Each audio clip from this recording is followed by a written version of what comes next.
So it's earplugs, mouth tape, nose strip. I have literally used gaffer's tape. My sleep routine is super religious for me. Okay. If you're going to cut things, don't cut.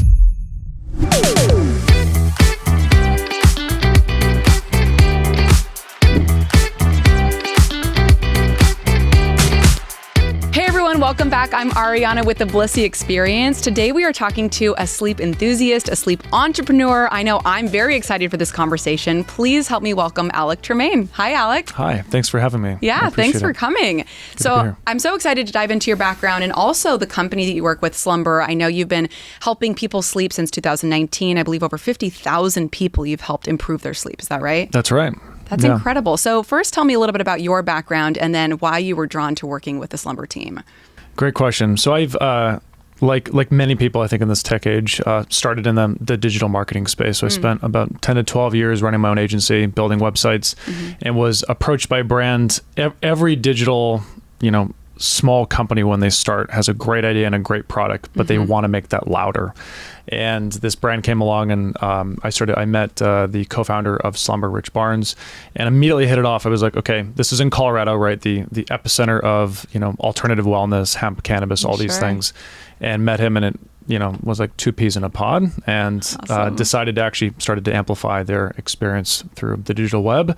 And from there, sales have grown 300% year over year, and we're moving. Yeah. Okay. All right. So obviously it resonated with you on a personal level, but then also the fact that, they were resonating with so many customers so quickly. So what do you think about Slumber in terms of how it helps people in a unique way? So Slumber at its core, we kind of call ourselves a boutique health and wellness, but at the end of the day, we believe that all roads in life start with a good night's sleep, right? So, or better days, right, have to have a good night's sleep no matter what. So as far as what resonated me the most within that digital agency and the digital marketing experience, I basically lived, my second wife was my computer screen, right? So I am constantly in front of my computer, and it's lonely, it's isolating, it's not very human. And I realized that I got sucked into this. There's benefits and there's negatives, but I got sucked into this concept of the hustle culture. Sure. And for me, sleep was like, oh, this is a really easy thing for me to cut back on and get more out of my day job or more out of my work. Yeah. And what then I realized, think is more, right? You think it's more, exactly. And that's the thing is, the hustle culture is great. I think a lot of people promoted it, but at the end of the day, if you're going to cut things, don't cut sleep, right? Yeah. Like that's the one thing. Cut a little bit of time with friends if you have to. Sure. Cut a little bit of time away from, other extracurricular activities. But if you're going to focus on one thing as the foundation of health, it has to be sleep. Now, you mentioned, cutting sleep last, basically, in terms of like health and wellness. Would you say to sacrifice even some of your gym time? I mean, you seem like a fit person. Is it like if you are only going to get 4 hours of sleep because you have to make it to the gym, would you still choose sleep? Good question. So on my wrist for the last 8 months or so, I wear a Whoop. Many of the Slumber team members wear a Whoop, whether it's a Whoop, an Oura Ring device, something to track it. The correlation between bad sleep and recovery, you go to the gym and you're sleep deprived, or you frankly do anything when you're sleep deprived, it's not going to have the best output. And until wearing the Whoop, I realized that I was really taxing my body in HIIT classes and CrossFit classes. And then just assuming that, 6 hours is enough or 7 hours is enough. But you don't realize that toll in the gym actually is going to increase the amount of time that you actually need to sleep. So I wake up out of a CrossFit, or come out of a CrossFit class, and my Whoop's like, hey, you need 9 hours. Oh, so it tells you proactively, like you need X amount of hours of sleep in order to recover. Recovery, exactly. Wow. And at first you're like, okay, the data's got to get used to me. And then you start following those protocols a little bit and taking that extra time. And the results have been fantastic. Wow. Yeah. Wow. So as far as getting your 9 hours of sleep, I know that fortunately, I think it's becoming a little more normalized because I'm with you the last 10 years or so, like hustle culture was everything. It was like, if you're not hustling, then you're never going to make it in this world. Yeah. Sleep when you're dead, especially at our age, our generation is kind of like, you can kind of do that later. So how do you feel like it's actually, or has it improved your efficiency and your efficacy in your waking hours while you're working? Good question. So I think there's one of the common misconceptions about sleep is that duration is the most important part, right? What the most important thing is going to be the quality of which you're sleeping versus the duration. So you can go to bed and sleep for quote unquote 8 to 9 hours and actually have bad scores and still not really get the proper output of the sleep. I think we've all been there, right? Where it's like, 100%. I got 8 hours of sleep. Why do I still feel fatigued? Why do I still have brain fog? Yeah. And that feeling, just because you're spending time in bed doesn't mean you're actually hitting all 4 of those cycles. Yeah. And one of the things that we really are focusing on Slumber is not necessarily, everybody talks about REM, right? Yeah. But really what we're focusing on is deep sleep. And that deep sleep for the average, frankly, probably a little bit more than average human, 2 hours is pretty much your threshold for deep sleep. Like that per night.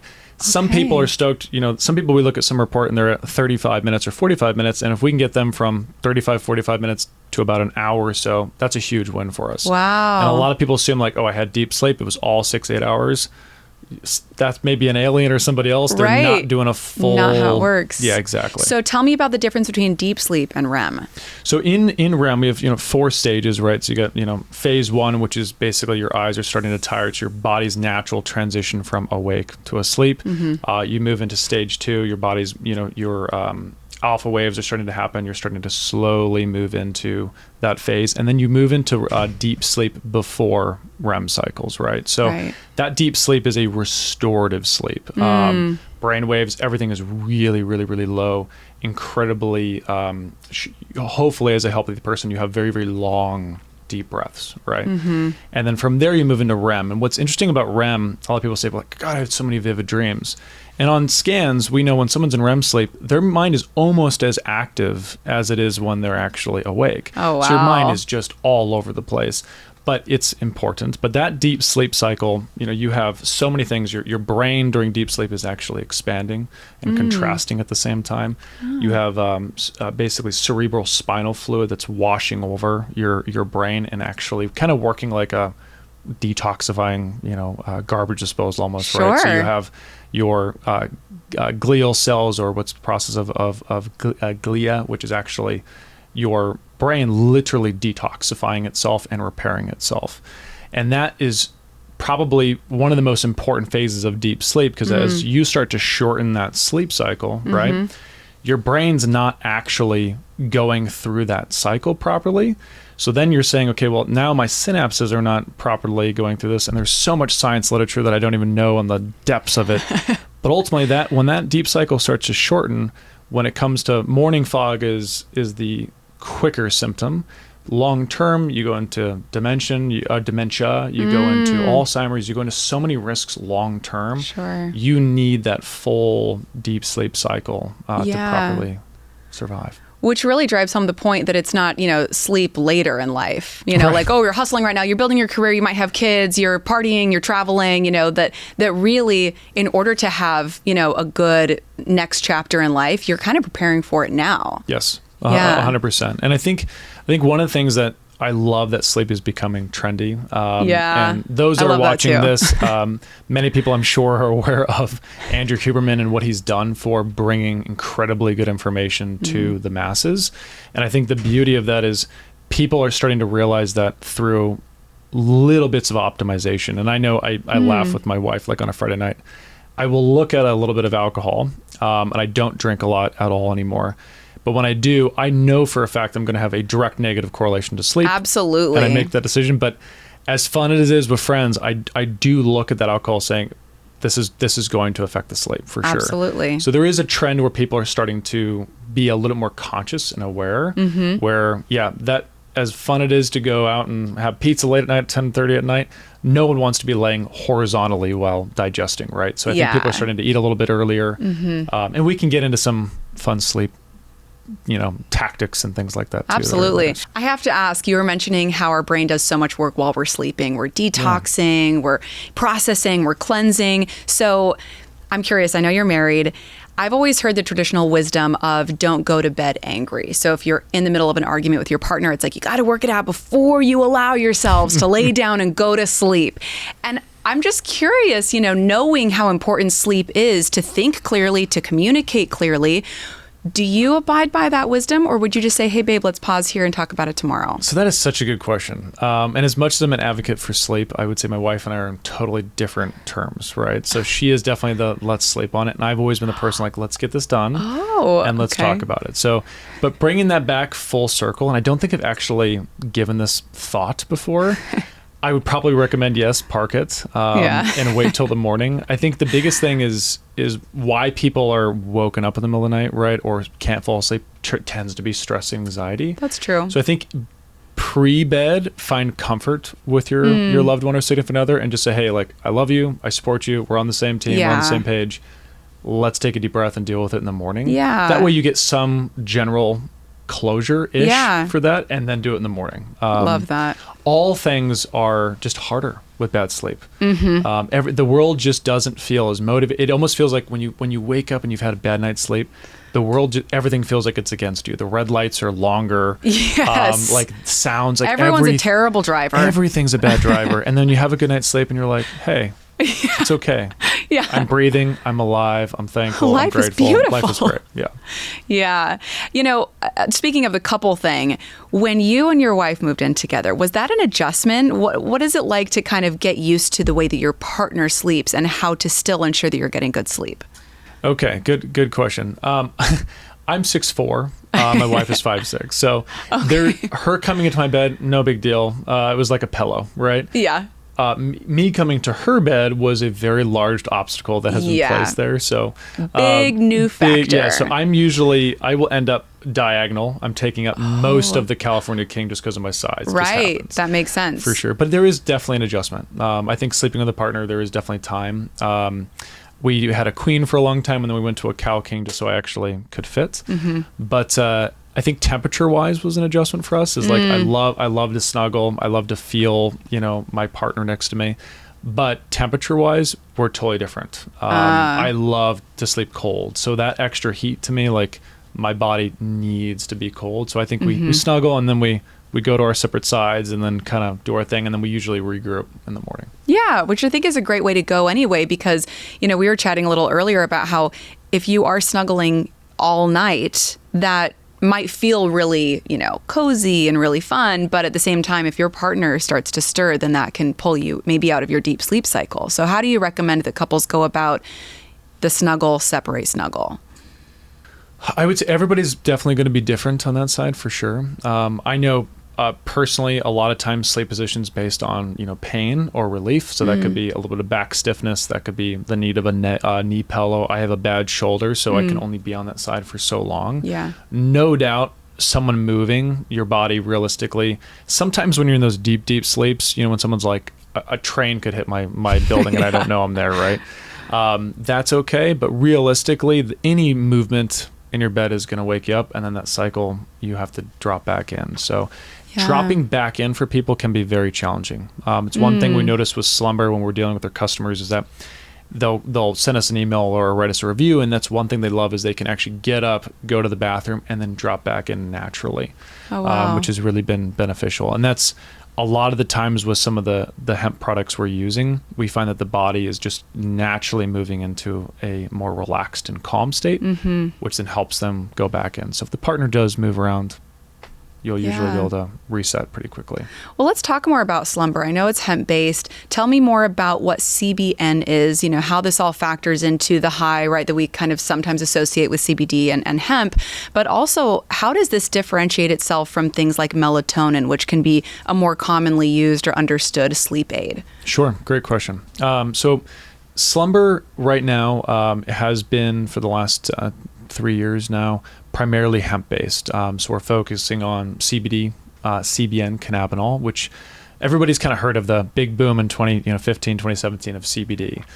Scientists have discovered over 100 different cannabinoids in the hemp plant. So one of which is with CBN. So I like to call it the sleepy sister to CBD. And it then you have THC, which is also commonly known to be a lot more in the intoxicating or psychoactive properties of the hemp plants. So at CBN, we started with just at Slumber, we started with just CBN. Tinctures, gummy forms, capsule forms. And then we actually started to introduce CBD and a little bit of THC, which is in our full spectrum blends to really go after what my CEO calls is the rhino dart. So we looked at that and said, hey, if we're fighting acute pain or if we're fighting someone actually waking up a lot more, we realized that having both THC, CBD, and CBN working together created a really, really good solution for us. Which totally makes sense, because I know there's such a range in how people sleep to begin with, how quickly or easily it is to fall asleep, and then also how much pain you're dealing with, because I know specifically CBD properties have been used for pain relief. So that makes sense, and I love that you have a lineup kind of for whatever people are looking for and what they feel comfortable with. That's right. And you mentioned melatonin, and I think melatonin's an interesting thing. I mean, melatonin in many parts of Europe is outlawed or needs a prescription, right? So it's not over the counter. And then it's kind of a free-for-all when it comes to the United States. Oh, here it's just like, you can buy it off the Rite-Aid counter, no problem, for kids, anything. Yeah, and it's a hormone. And that's a lot of people, and it's hard to kind of realize, like, your body naturally should be secreting melatonin. So, and those doses, realistically, a proper dose of melatonin to start as like a precursor is like 0.03 micrograms. Oh, wow. So when you start dealing with larger gummies that are 5, 10, 15... Yeah. That is a massive load to your system of melatonin. Does it have a time and place? Sure. I will never sit here and be like, melatonin's horrible. Jet lag symptoms. I will take melatonin during large points when we're developing a website or editing videos for a company, and I've been sitting in front of a screen. My blue light has depleted me pretty much fully, my melatonin. Yeah, sure. I do need a reset every once in a while. No harm in that. But I think the overuse of it, realistically, when someone forgets it, your body's used to now having a 5-10x megadose per night of melatonin. Your body's going to then go do other things because it's like, hey, here comes Alec. He's going to give me that pill at 9:30. Yeah, that's covered. We're good. Exactly. And I think realistically, at Slumber or any supplement company, the job of that supplement company is not to keep you hooked on huge doses, but is ultimately to titrate you back. Find that little zone where you're waking up and you're not just obliterated, or that morning grogginess.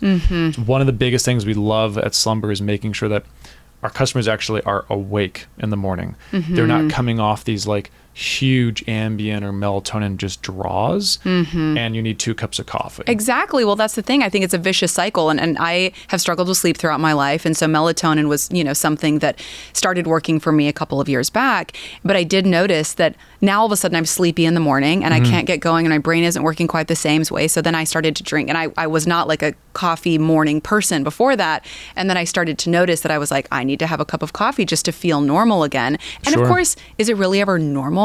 No, of course not. When you have a depressant and a stimulant in your body, of course, you're not actually going to feel neutral, or as clean as you possibly could. So it's been interesting to me that now the last year or two, people have been starting to kind of identify alternatives to melatonin. Yeah, alternatives to coffee as well, which is interesting. Yeah, absolutely. I think the routine, one of the biggest things is in all of our bodies, we have a clock, right? The circadian rhythm or the circadian clock. And I think as beautiful as technology is for our lives, exposure to blue light, Netflix, the iPhone, the death scroll of TikTok or Instagram or things like that. You can watch this, of course, at night. That's fine. Yeah, but I was like this. There is such a balance, and like I've been the nerd wearing, thanks to Dave Asprey, but like I will wear like red glasses or blue light glasses. Exactly. If I'm traveling internationally, I can't believe my wife actually still holds my hand in the airport. Do they look silly? I'm wearing like jet red glasses, but the problem is I'm going through customs at 1:00 in the morning, right? My body should be asleep. Yeah. And you're walking through an airport, which is just getting bombarded with light. Oh, yeah. An artificial light, no less. Yeah. And I'm like, okay, I have to get to my gate and I need to start sleeping on a plane to catch this. At that point, I'm going to try to dodge as much blue light as possible. But the evening and morning routines, that light exposure or blue hour, right? When the sun is just barely coming up, getting that exposure is huge. So especially if you're groggy with melatonin, right? Walking outside. Yeah. And I'm known to just like put pants on, shirtless, and I'll walk outside and I'm going to stare. If sun's here, I'm going to stare just off to that and just walk forward and try to get some light in my eyes before I crank caffeine and get my adrenaline moving. Yeah, I always notice that, and it's tricky, right? Because it depends on the time of year and it depends on where you live. But light hours can change so drastically from the summer, fall, winter, especially. I notice I'm a real sunshine person. So I notice when I'm not able to get access to sunlight until 9 in the morning. Yep. Do you have any tips or recommendations for those winter hours? That winter hours, regardless of all, our life, when you go back into history for, cavemans and ancestors, their entire life was shifting differently, where like during winter hours, right, their bodies are not producing, or they're not using as much energy, right? The idea was to stay hunkered down. You've now picked your food and preserved it. Our life stays the same, right? Your check-in at work is exactly the same, whether it's dark or light outside. Yeah. So unfortunately, flipping those lights on, as much as it is nice to be in that like moody mornings and things like that, the problem is your mind is still going to be in that slow side. So I do flip all the lights on, and I actually have a little sad lamp. Oh yeah, I have one of those. I love seasonal those. affective disorder lamp. Yeah. And I will flip that on, and actually, when it's raining outside, I put that just shy of my computer or near that and get hit with that for 15, 20 minutes. Yeah. But naturally, turning as many lights on as possible in the house, although it is not the most comfortable feeling in the morning. Sure. You have to get it somehow. You still are getting those spectrum rays in the morning in the fog. So even if it is overcast, you live in Seattle, your time outside is just going to have to be prolonged. So in Southern California, we're blessed definitely to walk outside and get hit with a lot of light. If I was in a spot like Vancouver or Canada, my time outside, I'm still going to get the benefit of those rays. I'm just going to have to, you and I might be 10 or 15 minutes in Southern California. That might go into 35 or 40 minutes to get that much light. That makes sense. I want to come back to the blue light hour. Can you break that down a little bit? I've heard of, things like golden hour and, what exactly is blue light hour? Yeah, the blue hours. And that's, so within the light spectrum, there's the full spectrum, right, of lights. On the tail end of these, we have quote unquote, blue hours. And as much as I would love to dive into that, I don't personally know all of the beauty and the science behind it.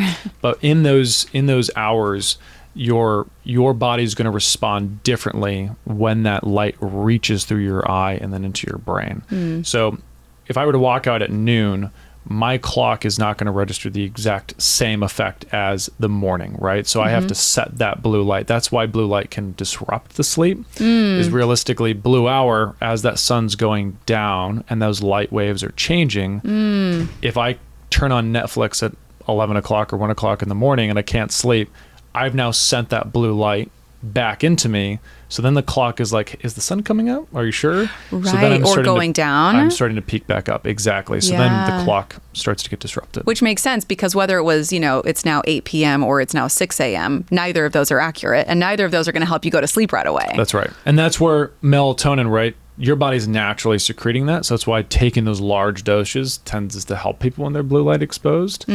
But again, you deal with morning brain fog, grogginess, things like that. Yeah, not to mention, like we were saying, tricking your body into thinking, oh, I've got this melatonin thing covered, so you don't have to produce your own. I remember even just a random example, but I remember when I was younger and it was cucumber melon lotion. If you are somebody who used cucumber melon lotion, like put it in the comments. But that was like all the rage when I was in middle school, and it was like, girls are slathering themselves with this lotion. And I remember hearing that it's actually important to not over lotion your skin, because then your skin is going to respond by saying, oh, okay, well, I guess we don't need to produce our own natural moisturizers anymore because we're receiving so much of that externally. And I would imagine it sounds like this is the same kind of concept, right? That we want to be supplementing in a smart way, not in an overreactive way. Yeah, that's actually, I've never actually created the parallel between lotioning cucumber melon lotion and sleep, but I do like that analogy. Yeah, and I think that goes with all supplementation is having a heavy reliance on something. You're going to want to try to get it from food. You're going to want to try to get it from minerals from soil, etc. So I want to ask about your sleep routine. Do you have like a whole setup, 10-step process? I would imagine you know so much about sleep that it'd be tempting to kind of want to maximize and really biohack that entire experience. What does that look like? My sleep routine is super religious for me. Okay. So more than 10 steps. It is.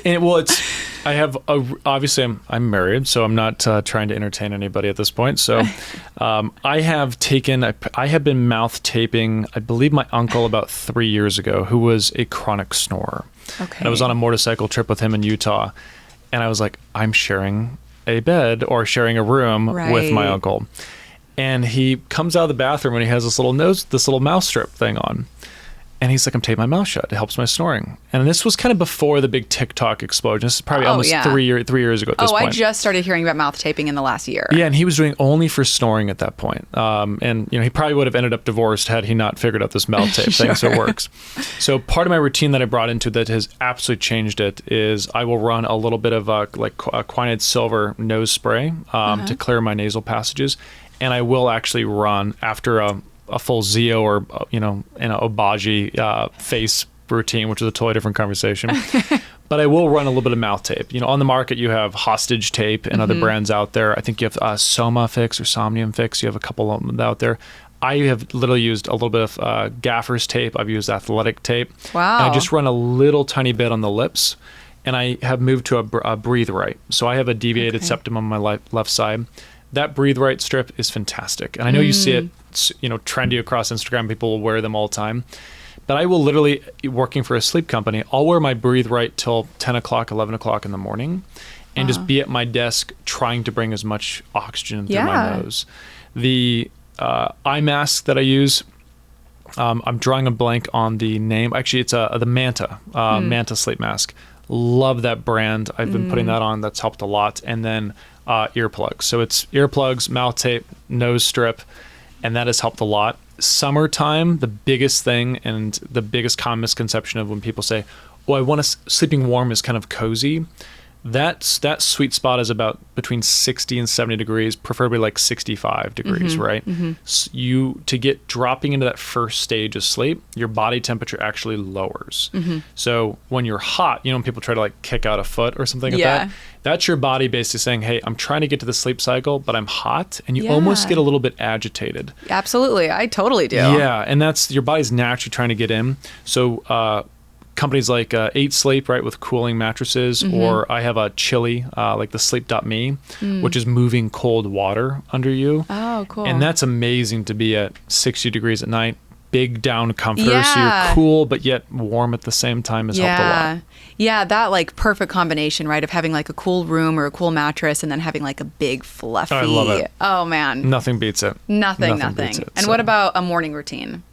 So that goes back into that kind of that blue light and blue hour. I do try to, as best as I can, defer the caffeine for at least 90 minutes or so, or use a caffeine alternative. So my number one goal with that is rehydrate. So getting up in the morning, and you know that your body's gone through. You're not waking up fully dehydrated, but you haven't had water for 8 to 9 hours. You're technically, your cells are slightly deprived at that point. Yeah. Big glass of water, and my job is to put my shoes on, maybe or not a shirt, and just walk around the block. And I just try to tell my body, wake up, become alert, get some light, start moving. And if you think about that, going back to that caveman analogy, realistically, you and I are not waking up in a cave like cuddled up. We're not brewing our French press and taking this long. We're like, okay, it's time to move. Let's check the camp. Are we relocating? Yeah. Get the body in motion every time. Yeah, absolutely. So let's talk about some of the other products that Slumber has developed, ever since that launch in 2019. What are you excited about that's coming up in the next year or two? Yeah, so Slumber we really are looking at not just how to amplify sleep, but we really want to be a company that can take care of everybody.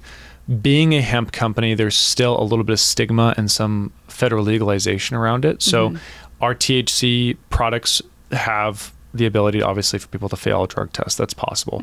We have CBN isolate products, which are fine on drug tests, and that's more than fine for people in active duty or things like that. However, we know that there's still a stigma to that. So we are actively working on, we're actually going to be launching this very, very soon, which is what we call a functional ingredient. So this is a non-hemp product. We're bringing together some really, really nice ingredients, one of which is actually going to be an incredibly 0.03 micrograms of melatonin. Oh, wow. Microdosing melatonin. Just a touch. And then we're going to start moving into reishi mushrooms. So we're using some of those mushrooms and fungi to actually start to help the body relax. And then there's a couple little secret proprietary things in there as well.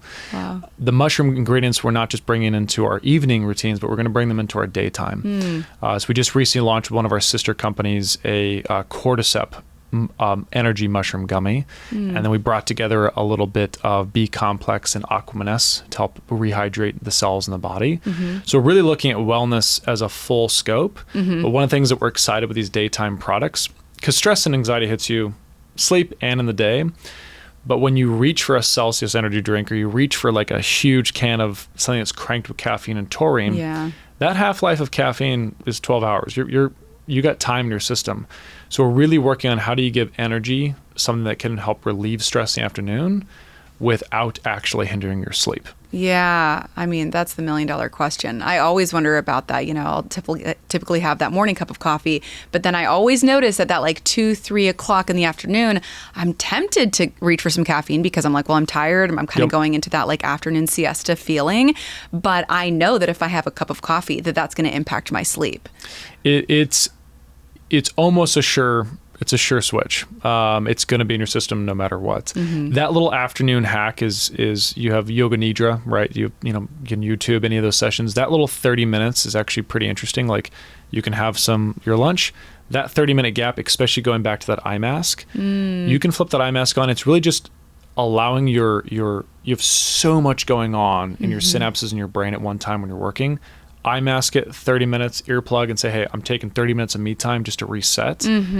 Works wonders. And it works like a little bit of a cup of coffee, if you will. Yeah. If those are fortunate enough to get exposed to a cold plunge, drop in, right? Like get cold. In the afternoon. Crank a cold shower in the afternoon. Okay. It almost works as good as a cup of coffee. It puts your body into a bit of fight or flight, and you're rocking. And you don't have the like weird buzzy feeling. Exactly. Yeah. Hey, I hope you're loving this episode. If you are interested in learning more about Slumber, be sure to check them out. And also, if you want to give it a try, we have a coupon code for you. It's Blissy30 for 30% off. Please let us know, too, if you want to see any specific guests or hear about any topics. We would love to hear from you and what you're interested in learning about here on the Blissy Experience. Also, if you haven't had a chance yet to check out the Blissy silk pillowcases, you've got to try these things. They're absolutely a game changer for your sleep, for your beauty routine, and even for your guys' beauty routine. So be sure to check it out. Coming back to the episode, I want to ask you, Alec, about sleep myths. I know this is something that in your research journey, you have been really fascinated, I'm sure, by a lot of the things that we kind of understand or think we understand about sleep that turn out to not be true. So what are the ones that come to mind? I think one of the first ones, especially coming out of my 20s, was the myth that a glass of wine or alcohol calms me down and it helps me get to sleep. That was like an old fable that I've always heard from my grandfather and things like that. It's like, oh, that little bit of whiskey calms me down before bed. It's 100% not true. So not only does alcohol have the ability to create an insulin spike in the middle of the night, you have high sugar with most alcohols. It's pretty much something that's going to affect, out of all the important things happening, alcohol is pretty much going to rock most of those aside. So it's, again, never saying you not to drink always, but it's just a mindfulness. And it's saying like, hey, the more alcohol you put, especially later in the day, it's going to have a direct correlation, not just to your sleep, but your overall health for sure. So, and I think it's so important to remember that sleep isn't just about falling asleep. It's about staying asleep, and it's about having and maintaining a really deep sleep. I noticed that same thing with alcohol, that, in my 20s, it was like, oh, if I have some wine, that I notice that I'm able to kind of just relax, close my eyes and fall asleep. But then my sleep throughout the evening, throughout the whole night was never as good. No. And that's, some people do actually wear like a glucose monitor and they'll actually watch the effect of that in the middle of the night. Wow. I have not gotten to that type of level yet, but no, there's an absolute correlation. And as much as I used to cuddle up, it's just awareness to the fact that that's going to disrupt something.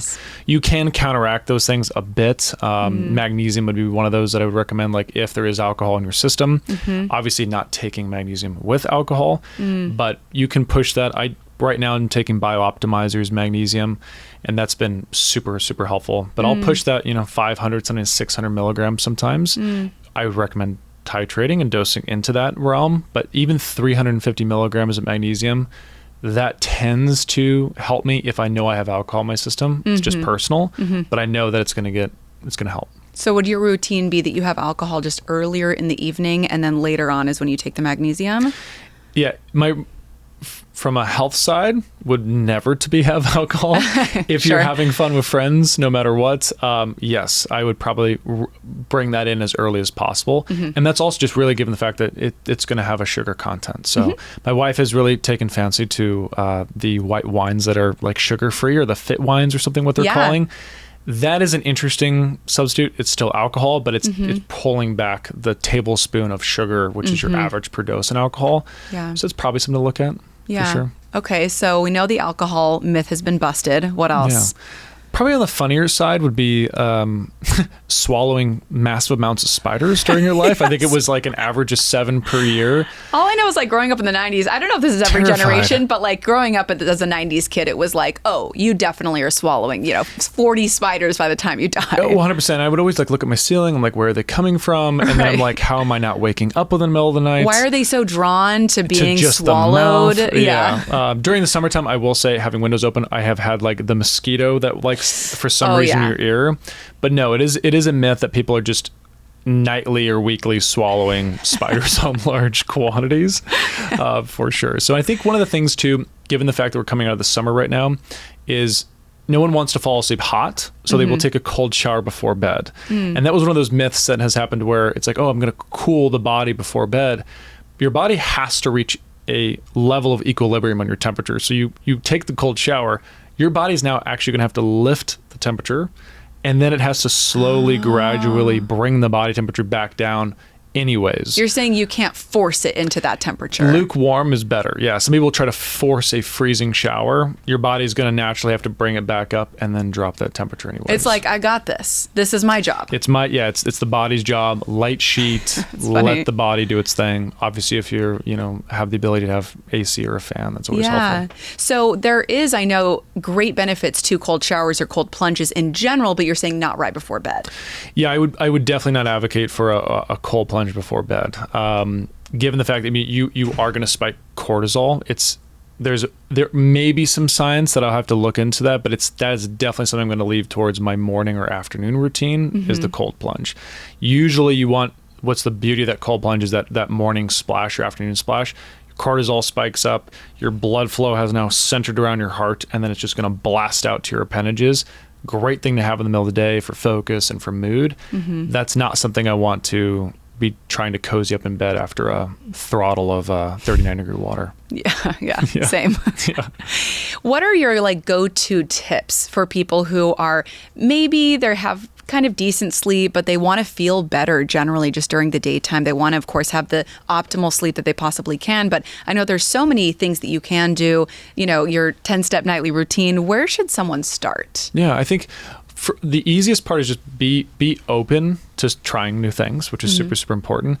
And then if you can track some things, there's a lot of free apps. Whoop and Aura being paid options. There's a lot of free apps that at least track the sound, so you can get a sense of how disturbed you might be at night rolling around.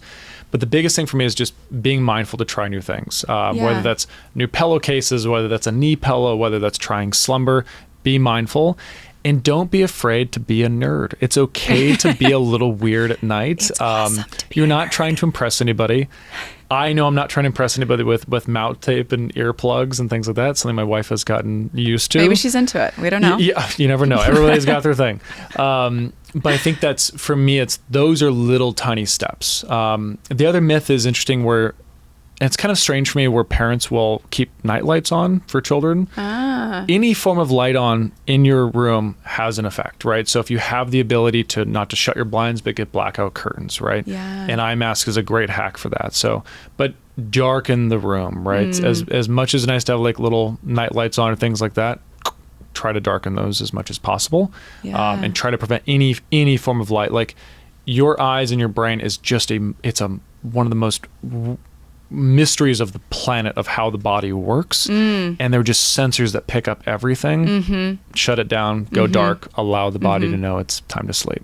Well, something that I find so fascinating is that our eyelids were not designed to be blackout curtains. Right. Our eyelids, that cannot be accidental. Our biology, our physiology is so incredibly powerful and so well designed and well evolved that I think there's a reason that we can still see light coming in, right, for that circadian rhythm, that when the sun rises, it's time to wake up. And so it's important that our brain is able to receive some of that light.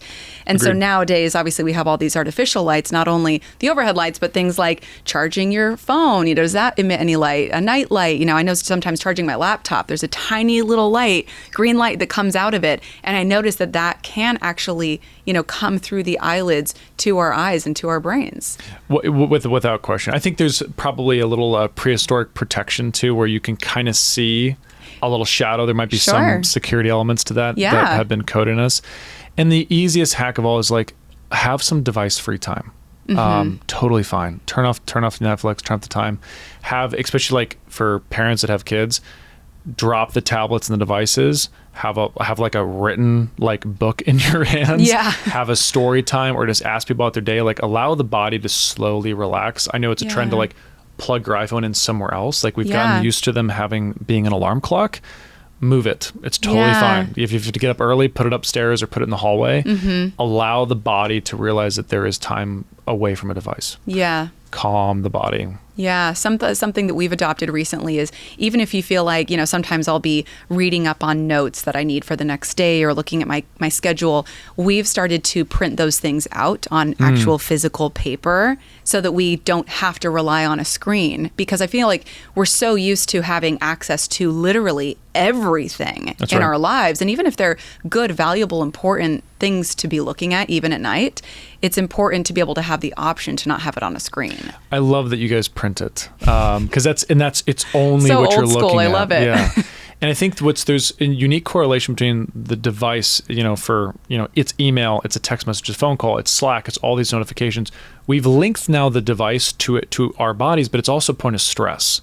And I always like to use the term there is no tiger, right?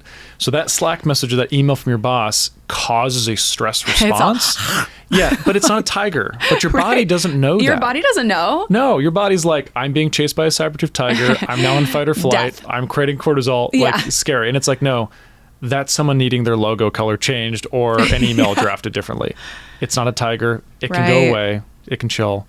I know that there's fancy bougie boxes apparently that you can. Oh, I've seen the boxes. Lock things. Yeah. And they sound archaic, but at the end of the day, it's discipline and it's okay to unplug. And I think it's okay to admit that those things can be helpful to us. That it's that's not just for, kids, we have to take their video games away because they're not able to discipline themselves. We are all just big kids. Yeah. We are all, vulnerable to things like addiction. We're all vulnerable to things like time passing and not realizing how much time we're spending on things. So I actually think it's a really beautiful thing to acknowledge that.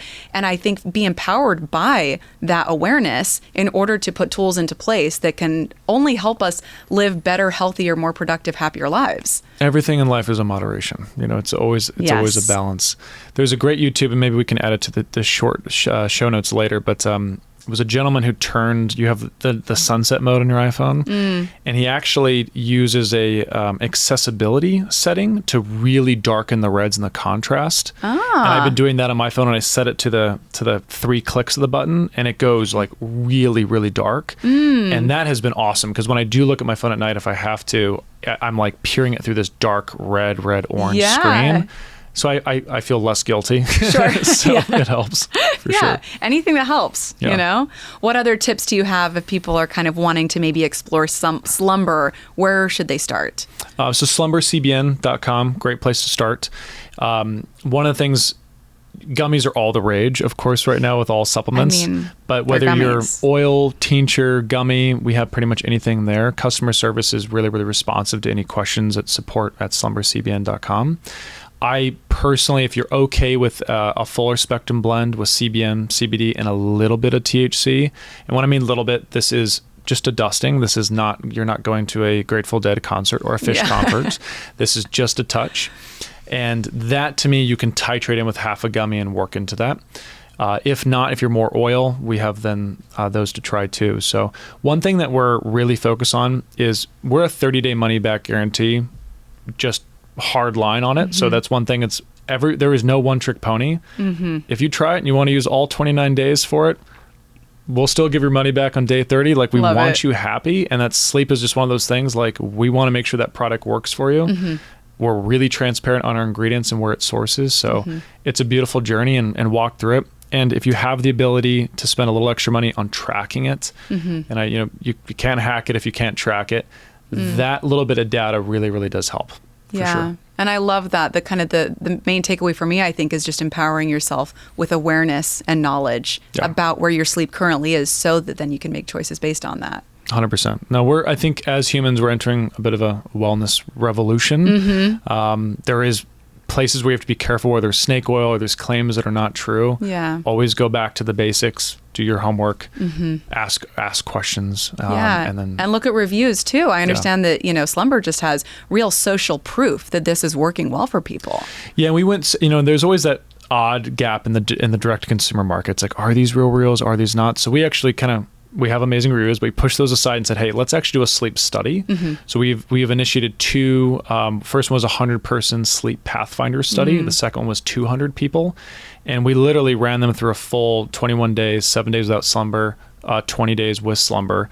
And then they had an app they had to drive direct feedback. So it's as close as possible to us not doing a clinical trial, but like an actual pathfinder study. Yeah. And the results were fantastic. We had 82% of people responded back that they helped them, the Deep Z gummies helped them stay asleep. 80% responded back that it helped them get to sleep, and then 70% plus that it was better than any sleep aid else that they've tried. Wow. So we basically just pushed it out and said, hey, we're going to run this study, whether it comes back positive or negative. Yeah. And we cross our fingers. So we're not building in a vacuum.